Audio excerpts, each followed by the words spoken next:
Welcome to the Leadercast podcast, a weekly deep dive into the stories that transformed our guests into leaders worth following. I'm your host, Joe Boyd. This week, I'm talking with Jeremie Kubicek about how to find peace in your life, also about the Justice League, broccoli in your teeth, and the best advice he ever got from his mentor, Doug. I think you're going to enjoy it. Jeremie Kubicek, hello. What's up, Joe? Thank you so much for being here. This is awesome. You are the very first guest on our big relaunch of our Leadercast podcast. It's been over 2 years since we were rolling, and super excited that you can be the first one back. Very cool. I'm privileged and so excited about the future Leadercast and your leadership, and fired up. Thanks, man. We're going to try something with this podcast where pretty much everyone we're going to have on, and you're no exception. You've got a ton of great content and resources for leaders. You could give us, especially you could give us list after list and image after image of things that make people a better leader.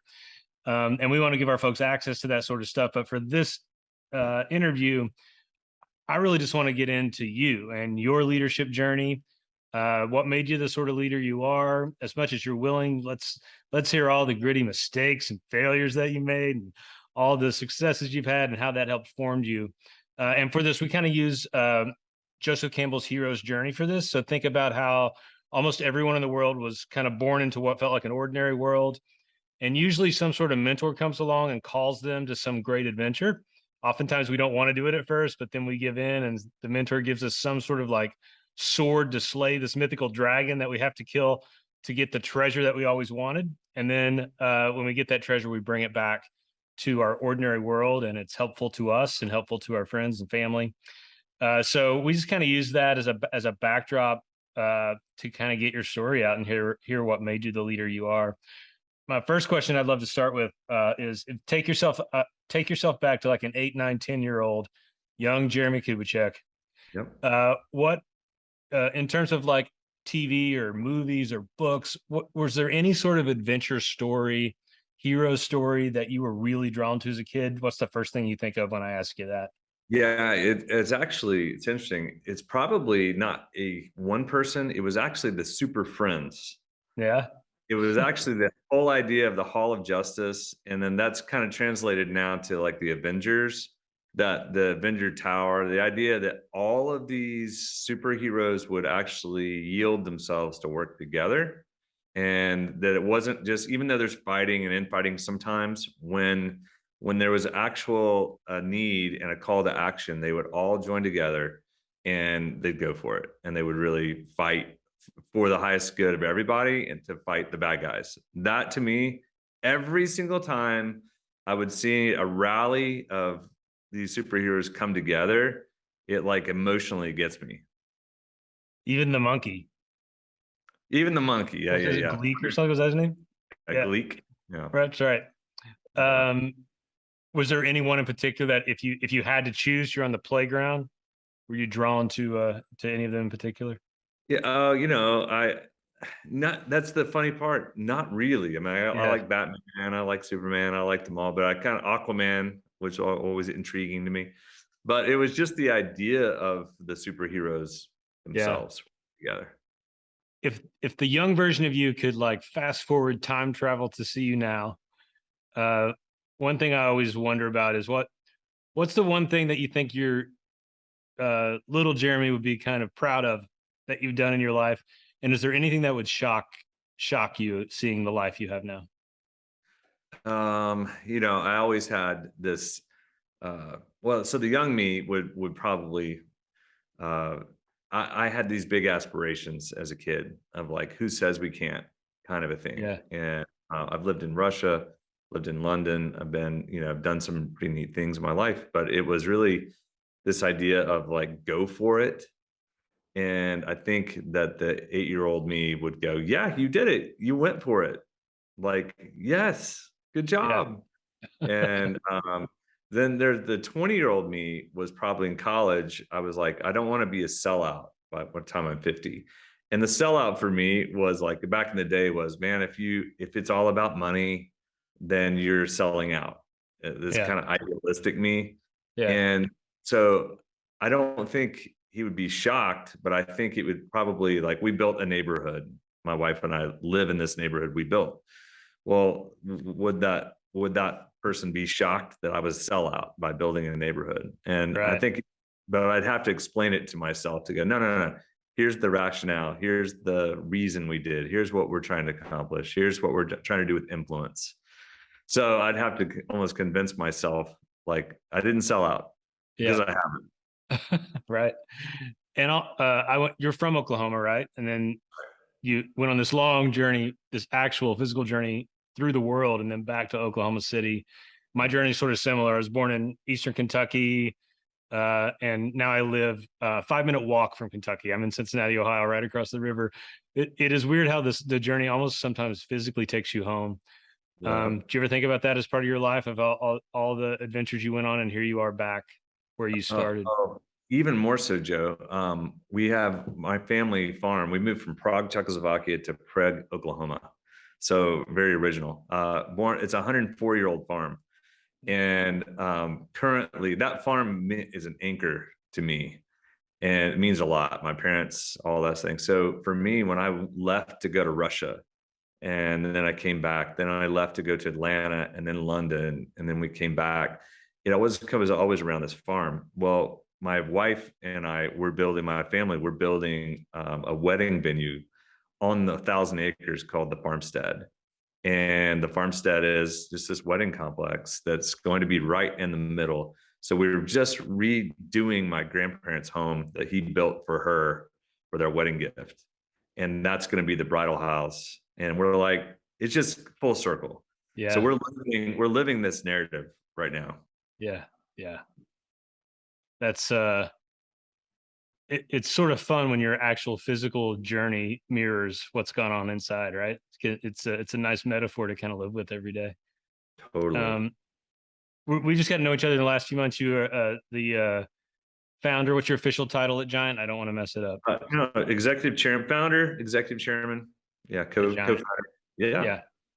Yeah. Which we'll get to this in a little bit, but you actually formed and helped get Leadercast off the ground many years ago before I even knew you. And now, so we sort of have this interesting new partnership and friendship where it's not often you get the opportunity to sort of connect with a person that kind of launched the organization that I ended up in charge of. So you've been a great help, by the way, for me in the last few months, and it's been such a Awesome. cool connection. We'll get to that sort of weird coming home again stuff again for you here in a second. What I'd love to think through that journey though that we go on, it's you know, what you say about the super friends is really interesting, because like Star Wars is probably my super nerdy like thing. I wanted to be Luke Skywalker.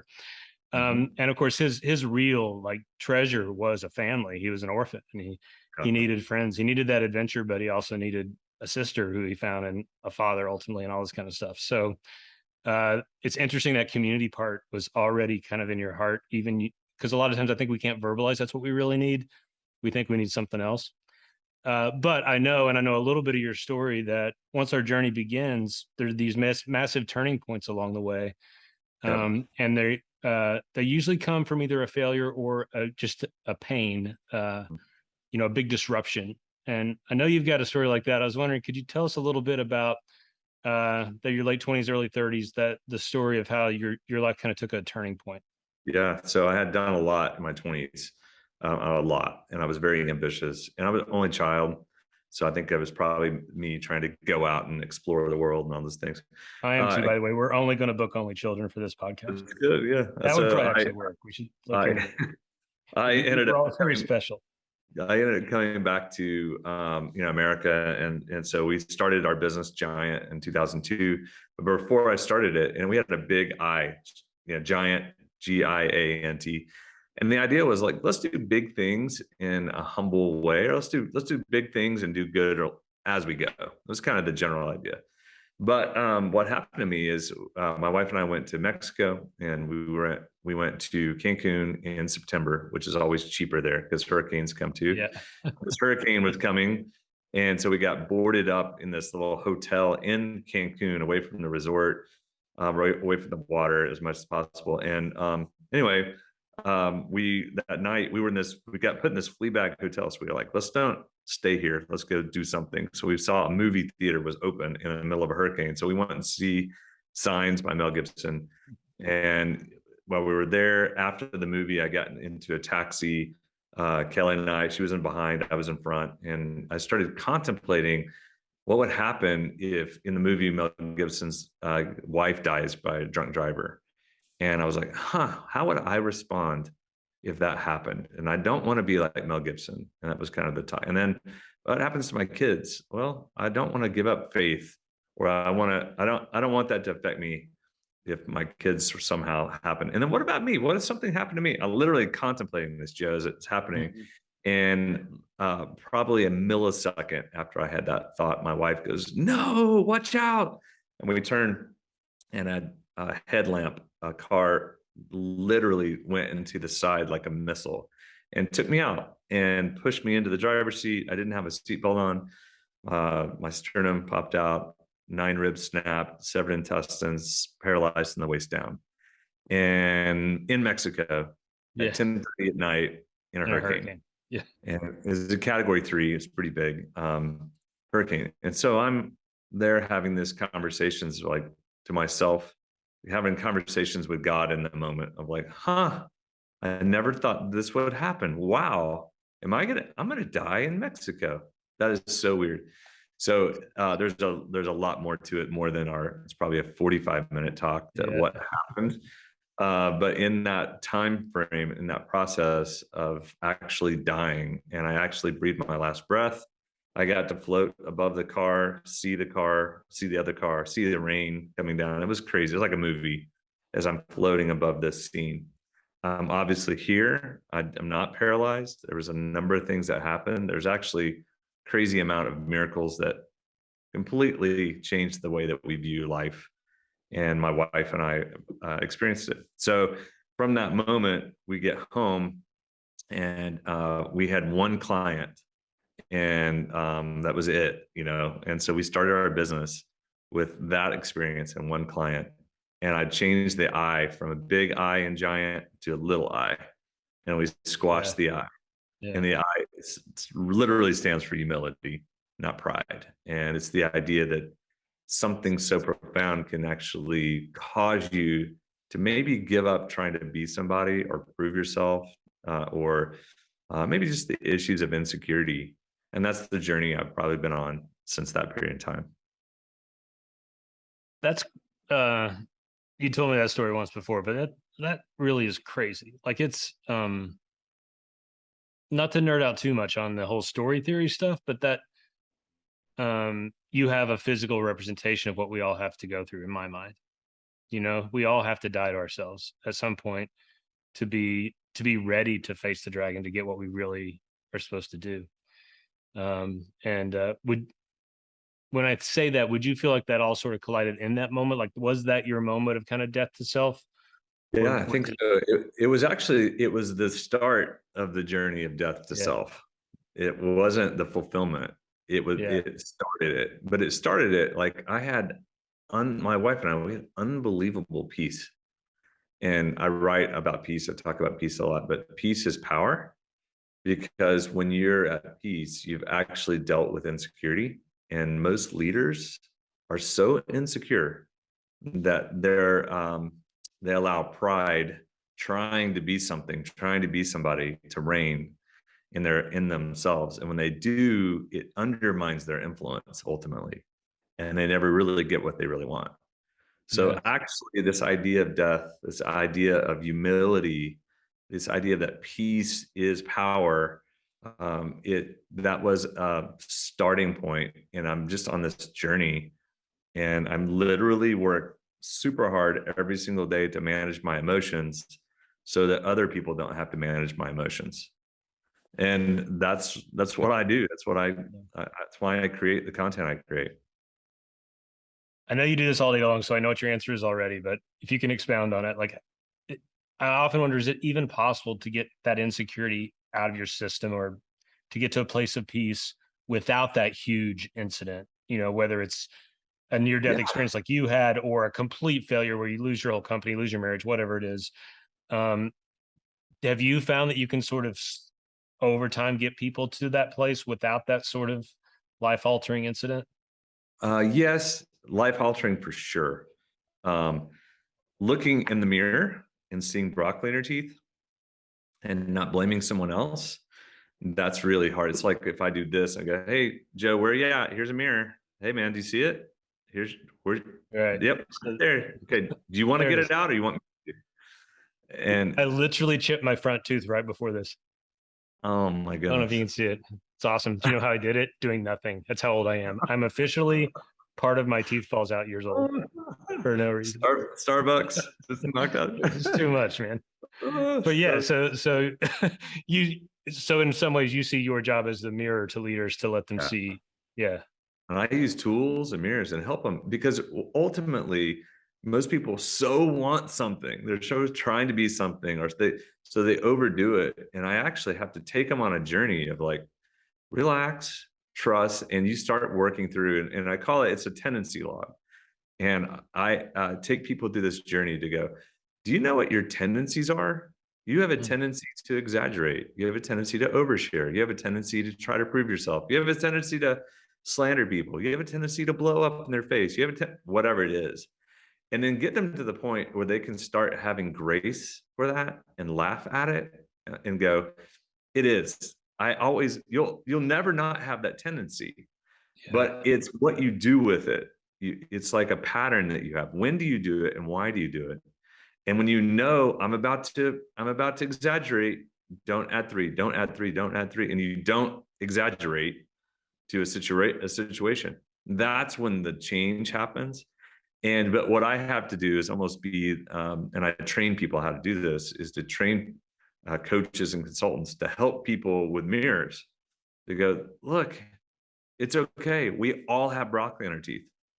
If Yeah. we'll finally be comfortable with that reality and realize that we do, and then know when we do it and why we do it, it's called self-control. It's called self-awareness. And self-awareness then is a competitive advantage because when people see that you're willing to laugh at yourself or you're willing to recognize that you have a tendency, then everyone else will have grace with you too because you have grace for yourself. And you begin to support yourself and not dominate yourself with all of this pressure. So I really literally, Joe, and I've never said this before, I basically created a business to solve my own issues. I mean, Mm. that's all I do. I'm like, I have 75 tools that we've created. And the majority of those tools were built off of my own weakness. Like, oh, I do this. I'm sure Joe does this too. I'm sure Yeah. this other people do it too. And then I help those tools become these mirrors. And the mirror looks at a tool and go, huh, yeah, I have broccoli here. Okay. And they get it out, or they at least are aware of it and they talk about it. So it's a system and a process that's probably it's come through my own journey of dealing with insecurity and dealing with humility and pride and trying to be somebody my entire life and getting past that to go, look, I'm a 51-year-old balding guy that, but I'm also secure and I'm Yeah. confident and I'm humble, or at least I try to be. That's my goal. How a lot of this for some reason reminds me of kind of the 12 steps that I know it's not, but there's this sort of like acceptance of like I'm not going to make it on my own, right? And I have to get help and I have to, that is the ultimate way to humble. But why I brought that up is I wonder if do you ever feel like you're just a day away from all that coming back, all the insecurity and the like is it how do you manage internally, how do you think about it these days? No, it's ever present. Yeah. It's the tendency to want to be something or somebody. It's there every single day. So I've had to manage my own emotions, and then I just written a book called the Peace Index. In that book, in chapter 8, I lay out how I manage my emotions for myself, and I'll do it real fast. Number one, I do a call up session every morning. I did it this morning. I remind myself who I am, what I'm about, almost like my superpowers is like saying, hey, I'm Iron Man, let's go. And then I think about what I'm talented with, and I'm trying not to put on other people's superpowers. I'm reminding myself what I'm gifted as. Now I make that a devotional process too. So there's a spiritual element too with it, but it's a mental element, spiritual element, and it helps me get in the right frame of mind. And then in the evenings at 5:30 every night, I do this process. My watch goes off, my alarm, it says examine. And I go back to my day and I go, what were the 2 or 3 things I was grateful for? This morning, I get the privilege of serving, work with a governor, and I get to help him and share some things to him. And it was a powerful, powerful moment this morning. It was so good. One of my top moments. I'll probably never forget what happened this morning. So I'm grateful for that. I got to be with Joe and kind of rekindle this partnership and relationship with LeaderCast, which I love. That's a really cool moment, you know. So I'm going back through my day and go, what are the 2 or 3 things I'm thankful for? Then I do this one next thing. The examine is, where was I off today? Like where was I not at peace with other people, or where was I off? And so far as it depends on me, where was I off? Not on them. It's not about Joe. It was about Jeremie. Yeah. I'm like, yeah, I got miffed when Danielle said something, or why didn't they honor me? I'm the founder, co-founder of this. Why didn't they? And then, so what I'm doing is I'm going through my tendency log of going, okay, that's a tendency, Jeremie. You're wanting honor. That's a Yeah. tendency number 22. When do I want it, and why do I want that? Why Yeah. is well, because, and then what I do is I start playing investigator and detective on my own self-awareness. And I go, yeah, that was you. It wasn't Danielle. She didn't know. Yeah. So what are my actions? Don't say anything. Don't write that email back. Don't mention it to anyone. Let it be. It's you, not her. And then I go, great, I'm at peace. So I have to manage myself like that. And every day I'll do that. It takes me about 5-7 minutes. I do it when I'm driving, wherever I'm at an airport. And then the last thing I do at night is if any negativity slips through my traps, then I do this rest in peace sleep. I think about what's the theme that I want over me tonight before I go to bed. Mm. So you know, choosing joy in the morning, or eradicating negativity, or pick something. Yeah. And I'm like, that's what I want in the morning. So I put it over me while I sleep. And then when I wake up in the morning, I go, what was my theme again? Oh yeah, eradicate negativity. Got it. It sets my tone for my day. Then I Yeah. do a call up again. But I have to do that level because I'm a feeler and I have to manage my emotions. Mm-hmm. Thinkers might be a little different, but that's what I have to do. That's super helpful. It's very, man, it's very almost like monastic. It's very like the secret to knowing the patterns of a day is what can give you, I think, such great peace to know that's coming, right? Like, so it helps. And I would say personally, it's something I struggle with very much. I'm a off the chart kind of, I use Enneagram language a lot. I'm a 7. I believe you are too, but I like knowing anything is possible in any moment. So sometimes structure feels like a prison to me, but in reality, it's often the thing that actually gives us peace, right? It's having that structure. Yeah. Yeah. Man, I love this. I want to I want to kind of conclude here in just a second, talk about LeaderCast and get some insider info from how it all started from you. But I would like to ask, like, it sounds like maybe your own insecurity was sort of the dragon in your life that had to be slayed, and that this incident came along the way. What were there any particular mentors that helped you with that you can name or think about along the way that helped give you what you needed to sort of take that Yeah, step? I've had so many mentors. I Yeah, have mentors in my life on a regular basis. And the older you get, then you realize that you are the mentor for other yeah, people. Not that you don't yeah, have them, but you're providing that to other people. yeah. But one of them, his name was Doug. I won't share his last name because he's a very, and he was a very interesting man, and he was in DC. And Doug, one day he would say things like this: Jeremie, do fountains move? I'm like, what, Doug? Do fountains move? No, fountains don't move. And he goes, yeah, well, what do fountains do? Why do people come to fountains? Well, they need refreshing, they need water, it's ambiance, they like the sound of it, it's peaceful. He goes, be a fountain. And that was his like message to me. And it was like, okay. And so we dug further into it. And he basically says, no one comes to dirty fountains. Yeah, Like, that's true. think about that. Yeah. So people with dirty fountains, the water's toxic. No one wants anything to do with it. It becomes a cesspool. So be a fountain. The idea is if you're fully alive. So why do I work so much on is I'm trying to be fully alive because I can't give what I don't possess. And when you're a fountain, people come to you. You don't have to chase them. And I think that was one of the most helpful things in slaying my dragon was in trying to be somebody or whatever. It's like, no, just be healthy. The Yeah. healthier you can be, the more people will pull from you. They'll Yeah. come to you and you'll get to receive the things that you've wanted out of being the healthiest person you can. And that's really where I've spent a lot of time. I love that. Thank you, Doug. Right? Doug from DC. Appreciate that. It's pretty good. Hey man, we got a few minutes here left. I had heard of you for years. I've been around the leadership brand for 8 or 9 years before I took over CEO in 21. And I knew that you were one of the founders or co-founders or something. And people always said nice things about you, but we only got to meet a couple months ago. And it's I know I said this once before, but man, it has been like one of the biggest sort of breath of fresh air in my life. And the empathy you're able to extend to me is pretty great. And also because I am so into this idea that stories are cyclical and come back around. First of all, just want to let everyone know you're going to be a speaker. We just figured this out for sure. You'll be speaking at our human intelligence event that'll premiere May 3rd, 2023, on your peace index and how to have peace in your life. It's perfect theme for that, and it's a great sort of homecoming for you. Could you give and this might be difficult, the 2 or 3 minute story Yeah. of how Leadercast came to be, what your role in it was, and maybe where you hope to see it go?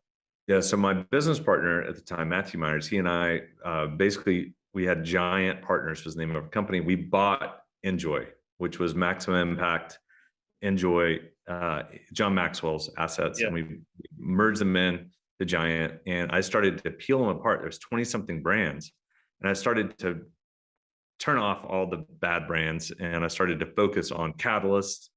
And we had John Maxwell. Well, then we sold John Maxwell's companies, and in that he had the Maximum Impact Simulcast. So we basically sold all of that, and so I thought, you know what? Let's continue to have our own simulcast type of event.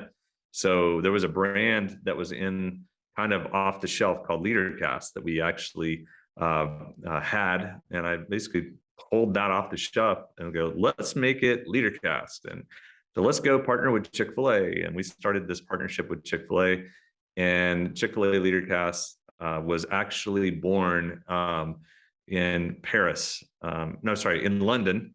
We were interviewing Tony Blair, and just a cool moment with both brands, Chick-fil-A and Leadercast together. And so then, after me, the Chick-fil-A piece dissolved. That was another story, but Leadercast, the brand itself, was just strong. It was a really great brand. It was really good. And so we got it to about 180 something thousand people in, I don't even know how many countries that we're in. And we had host sites all over.